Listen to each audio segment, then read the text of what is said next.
Boa noite. Você fica agora com as notícias que são destaque em Minas nesta segunda-feira. Mais 2 barragens da Vale são alvo de medidas de emergência.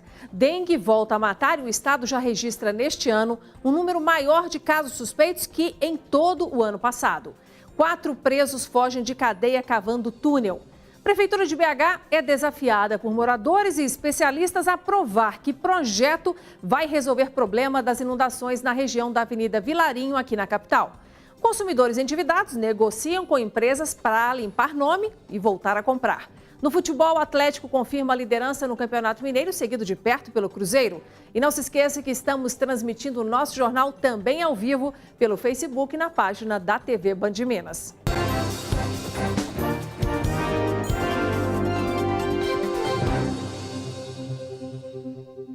Pelo menos 29 moradores da cidade de Rio Preto, na zona da Mata Mineira, foram retirados de casa depois de uma elevação do risco de segurança de uma barragem de água da Vale. De acordo com a mineradora, o acionamento do nível 2 do plano de emergência se deve à elevação do nível de água no reservatório da hidrelétrica Melo, causado pelas chuvas intensas dos últimos dias. A estrutura fica em uma área rural e está a 10 quilômetros do centro da cidade.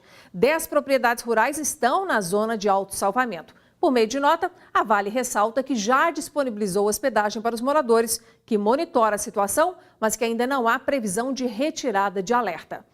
E atendendo a uma determinação da Justiça Mineira, a Vale parou de colocar rejeitos nos diques da barragem do Pontal, que fica em Itabira, na região central do estado. A decisão saiu nesse final de semana. A mineradora está impedida de fazer operações no local para não colocar em risco a estrutura. O acesso à área só pode ser realizado por profissionais autorizados e treinados.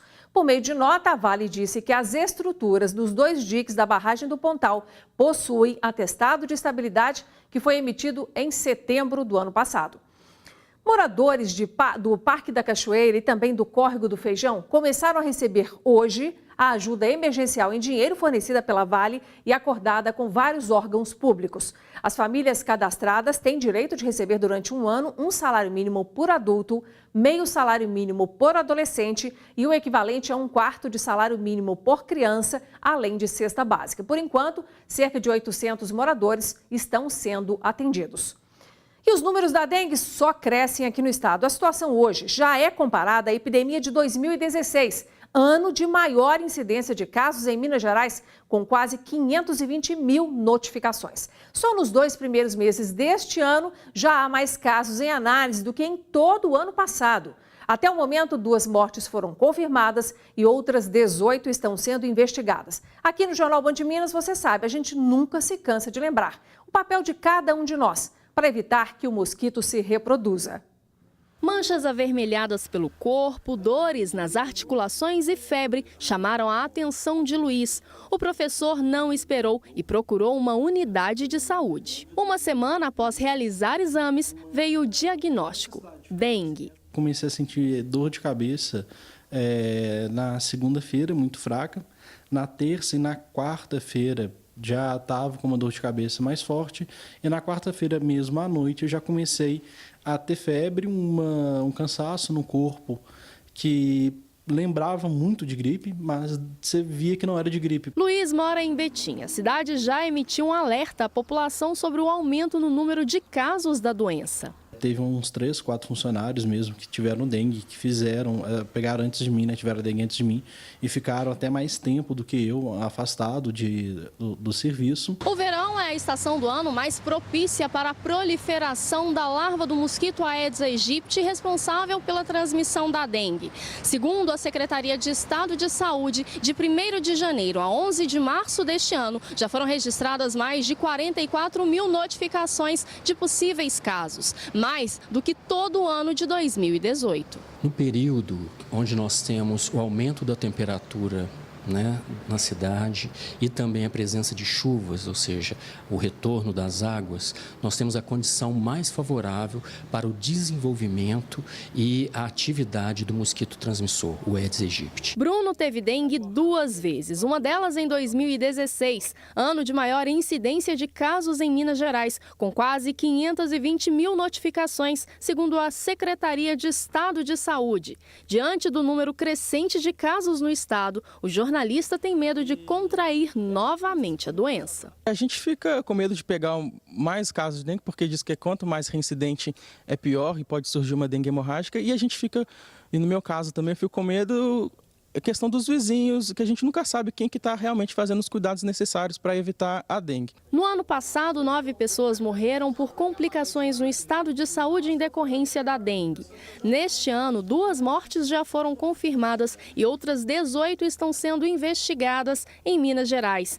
Na capital, a prefeitura tem trabalhado bastante para diminuir o número de casos. Nós temos um serviço de rotina, onde cada agente faz uma visita domiciliar em todos os imóveis da cidade, no mínimo 5 vezes ao ano. O agente entra na casa com um olhar mais técnico, observa as situações de risco e passa para o morador essa informação, de modo a evitar a presença de criadouros. Para evitar a proliferação do mosquito Aedes aegypti, que além da dengue também é o transmissor da zika e febre chikungunya, cada um precisa fazer a sua parte. Nós devemos evitar depósitos de água, água parada, onde não haja uma proteção, ou seja, caixa d'água sem tampas, águas acumuladas em baldes, atrás da geladeira, em pratos de plantas, em pneus, em objetos que possam acumular água da chuva que estejam expostos nos quintais, tipo garrafas,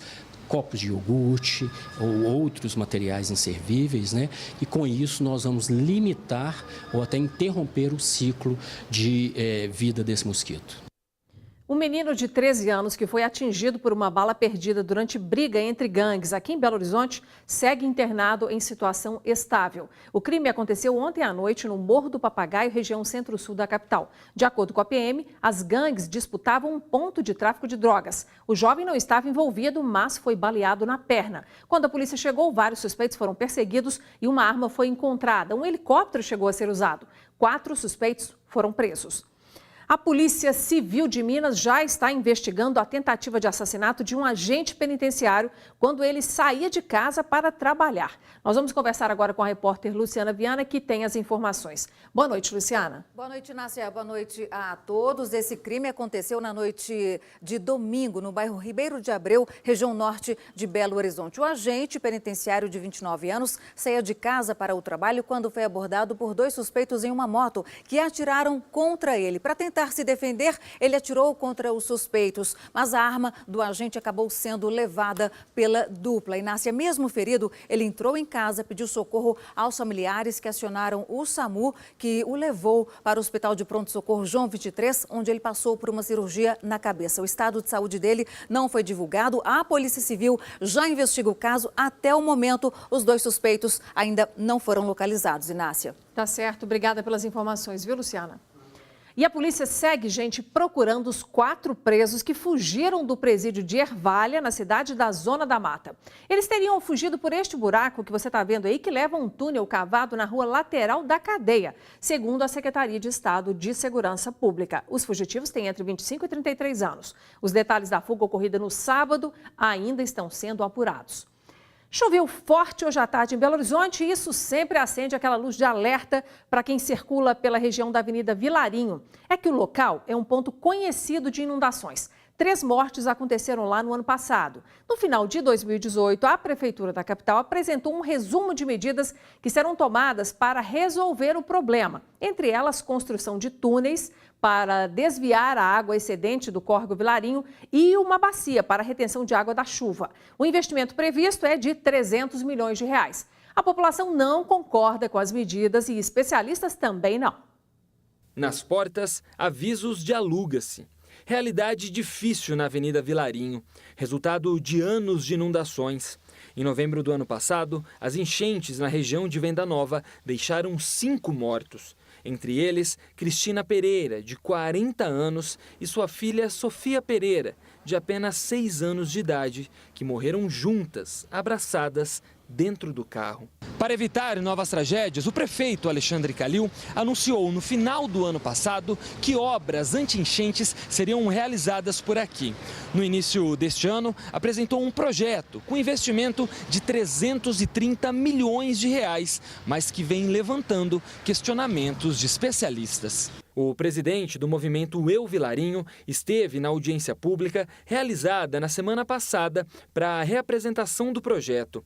Problemas na execução e a falta de detalhes foram apontados por ele. Ela vai resolver somente um problema, que é o encontro da Vilarinho com a doutora Alvo Camargo, transferindo esse problema para outra região, que é a região do Isidora, do Xodó Marise, bairro Felicidade, Juliana ali. O movimento, que tem uma equipe técnica e professores da UFMG e da PUC, acredita que outros pontos possam correr riscos, já que está prevista a construção de túneis para o escoamento da água. Essa bacia, que tem previsão nesse projeto, ela comporta ali um período de chuva de 12 minutos. Então, isso eles têm que demonstrar como será realmente o funcionamento. Sem contar outras aberturas, que vai abrir parte do canal para que essa água da chuva também entre, ou seja, perdendo pista de Cooper, pista de bicicleta e afetando diretamente os comerciantes. Quem vai querer ter na porta do seu comércio uma abertura de um córrego? Lembrando que no período da chuva ele alaga,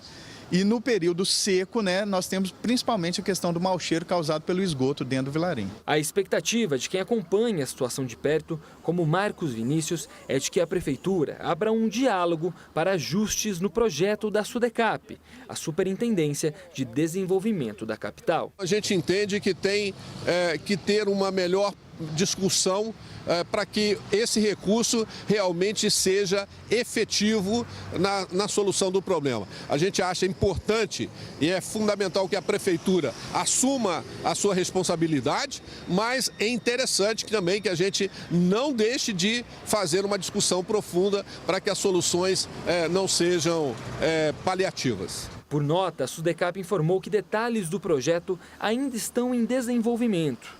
Para quem mora ou passa pela região, a solução tem que ser completa e rápida. Não tem como esperar, não só para a gente moradores, como para os comerciantes, Você vê que da frente para cá quase tudo aluga-se. Os prejuízos. Para ontem, porque quando se trata de vida humana, não há questão de valor. A vida humana está acima de tudo. Em fevereiro deste ano, 1/3 da população belo-horizontina estava endividada, segundo a Serasa. E a empresa está realizando um feirão aqui em BH até o dia 31 de março para ajudar a limpar o nome de quem quer quitar dívidas de uma vez ou então fazer um acordo para parcelar. Os cartazes mostram a oportunidade de renegociação em até 90% do valor da dívida. É a oportunidade de ajudar os 920 mil endividados em Belo Horizonte durante o feirão Limpa Nome. E este ano tem novidade. Além da internet, o Serasa Consumidor disponibilizou o atendimento presencial na unidade aqui em Belo Horizonte. Para aquela pessoa que tem uma maior dificuldade de acessar a internet. Então ela pode vir aqui com um documento oficial com foto e um de nossos consultores irá ajudar. No ano passado, em todo o Brasil, foram realizadas 1,5 milhão de negociações. A expectativa é que este número seja superado. O feirão vai até o dia 31 deste mês. As renegociações estão limitadas a algumas empresas que podem ser conferidas no site feirãolimpanome.com.br. Quem já passou por aqui ressalta a importância do mutirão e de manter o nome limpo. Isso ajuda, a pessoa a manter o nome limpo para poder fazer compras, questão de emprego também. A gente poder ter crédito, nas lojas para fazer financiamento e que a gente ultimamente só está podendo comprar parcelado, então isso ajuda bastante. Os atendimentos presenciais estão sendo realizados na Rua Fernandes Tourinho, 470, no bairro Funcionários, aqui na capital. O consumidor que é bom pagador será premiado com uma negociação melhor junto às empresas a partir do cadastro positivo. O projeto de lei aguarda apenas a sanção do presidente Jair Bolsonaro para entrar em vigor aí dentro de 3 meses. Aqui em Belo Horizonte, os comerciantes também estão otimistas e acreditam que a novidade vai estimular o consumo. O Flávio aproveitou o Dia do Consumidor e veio ao SPC consultar o seu score, sistema de pontuação que indica a probabilidade da pessoa atrasar ou não o pagamento de uma conta. Eu acho importante ter esse score elevado. Se um dia eu quiser fazer um financiamento, comprar uma coisa de um valor mais alto, é interessante ter score alto. Já o Tauan acabou encontrando uma pendência que pretende acertar em breve e aproveitou para aderir ao cadastro positivo. Antigamente era só o nome limpo, hoje em dia, além de você ter o nome limpo, tem que ter uma pontuação pelo menos mínima. O cadastro positivo é um banco de dados que mostra todo o histórico de pagamentos e débitos dos consumidores. E quem estiver com as contas em dia terá um posicionamento melhor no ranking. A adesão ao sistema ainda não é obrigatória, mas a inclusão automática foi aprovada esta semana no Senado. E agora aguarda a sanção do presidente Jair Bolsonaro. O principal benefício para o bom pagador vai ser uma redução dos juros ao efetuar um pagamento no crédito. Um dos componentes dos juros dá um valor para cobrir o risco de inadimplência. E na medida que tem a informação sobre os tomadores de empréstimo, o banco consegue calibrar melhor os juros e beneficiar com juros menores as pessoas que eles têm informação que são bons pagadores. O comércio também deve sair ganhando. O lojista, tendo esse histórico de como o consumidor dele age, ele vai ter uma tranquilidade maior e possibilitar cobrar uma taxa de juros menor. Segundo a Serasa, a inclusão no cadastro pode beneficiar 137 milhões de consumidores. Às vezes eu até estou inscrito no cadastro de inadimplentes com uma pequena dívida, mas tem um histórico bacana de bom pagador. E o analista de crédito vai pegar o seu nome, analisar e verificar, não, ele sempre pagou bem, tem um pequeno deslize aqui, eu vou dar o crédito para essa pessoa. 100 quilos de carne suína consideradas impróprias para o consumo humano foram apreendidos pela Vigilância Sanitária de Pouso Alegre, no sul de Minas, depois que um vídeo flagrou o transporte inadequado dos produtos. O vídeo, gente, mostra a caminhonete de uma rede de supermercados transportando a carne na caçamba, sem nenhum procedimento de higiene ou refrigeração. O veículo é usado, inclusive, para transportar gás de cozinha. Uma equipe da Vigilância Sanitária esteve no supermercado e informou que as carnes não estavam na área da venda e que serão descartadas no aterro sanitário da cidade. Também foi instaurado um processo administrativo e feito um boletim de ocorrência por se tratar de um crime contra a saúde pública. Por meio de nota, o supermercado disse que repudia qualquer ato que não esteja de acordo com as normas sanitárias e reiterou que a carne transportada na caçamba foi totalmente descartada. E claro, a gente lembra aqui, né? O transporte de carnes precisa ser feito em veículos refrigerados, em perfeito estado de conservação e de higiene para evitar contaminação e deterioração. Se você flagrar qualquer situação desse tipo, denuncie também. E veja a seguir o destaque do futebol. Os dois maiores times da capital fecham a primeira fase do Campeonato Mineiro na liderança da tabela e já tem um time rebaixado.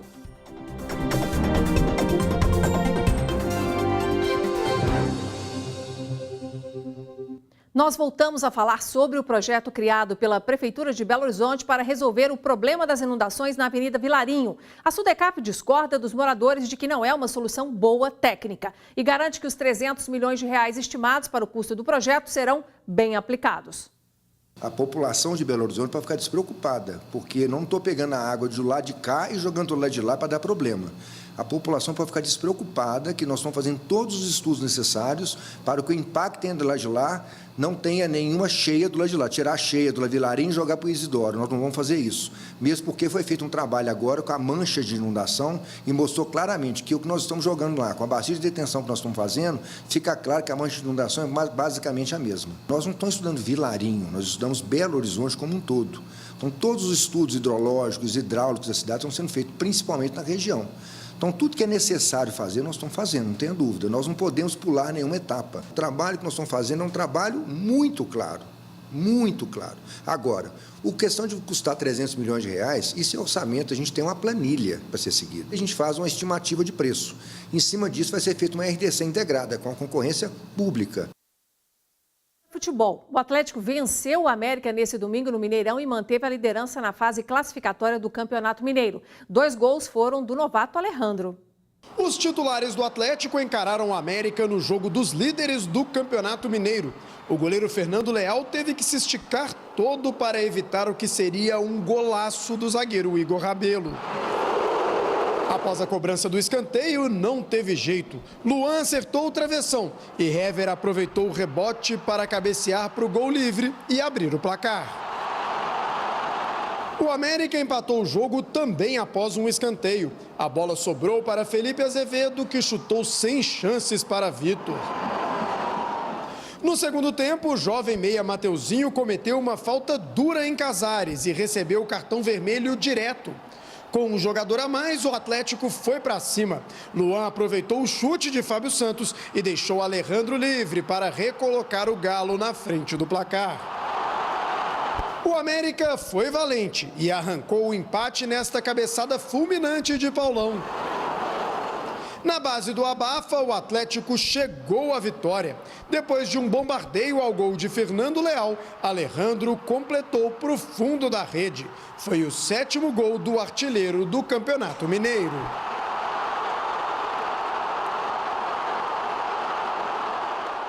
Depois de 3 partidas, o time titular do Atlético se reencontra com as vitórias. Garante a equipe na liderança do Campeonato Mineiro, com as vantagens até o final da competição e alivia a pressão dos últimos dias. A gente está bem focado, está bem determinado, todo mundo está empenhado.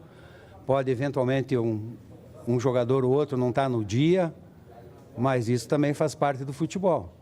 O Cruzeiro goleou o Tupi e agora é o vice-líder do Campeonato Mineiro. A Raposa fez 3-0. O primeiro gol foi contra e marcado por Aislan do Tupi. Depois foi a vez de Fred marcar de pênalti e Egídio fechou o placar em uma bela cobrança de falta. Com o resultado, o Tupi é o primeiro time rebaixado no Campeonato Mineiro.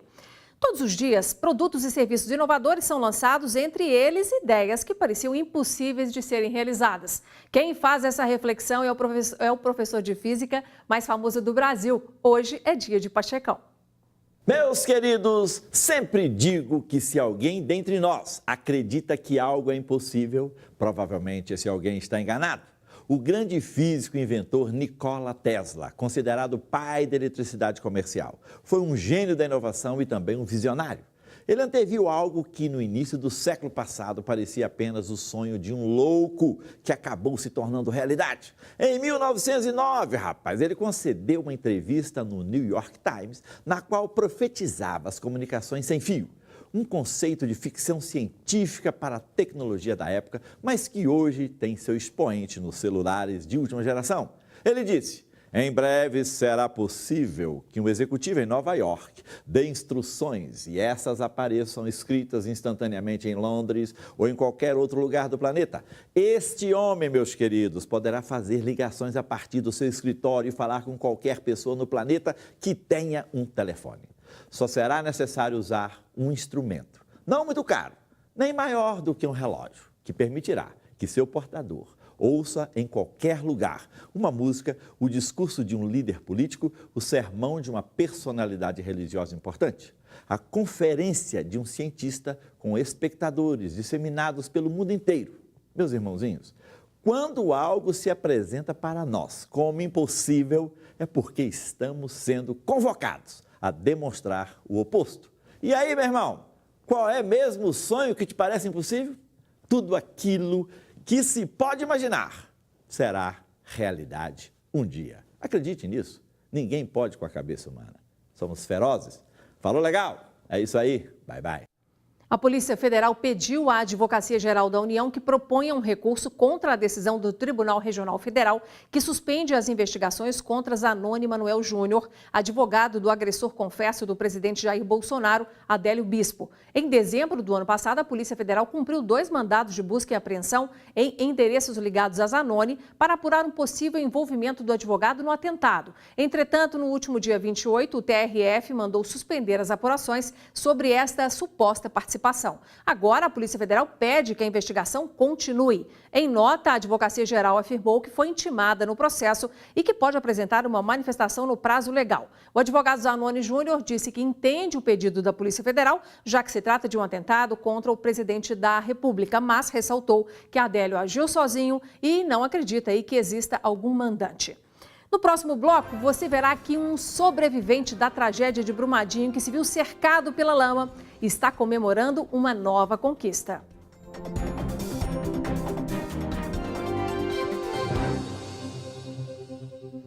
Um jovem de 18 anos foi preso por porte ilegal de armas de fabricação caseira em Governador Valadares, na região do Vale do Rio Doce. Foi uma denúncia anônima que levou os policiais à casa onde o suspeito escondia as armas. Um parente do jovem deixou a polícia entrar e revistar o imóvel. Foram encontradas 2 submetralhadoras e quase 50 cartuchos. O suspeito foi encontrado em outro local e admitiu ter comprado as armas.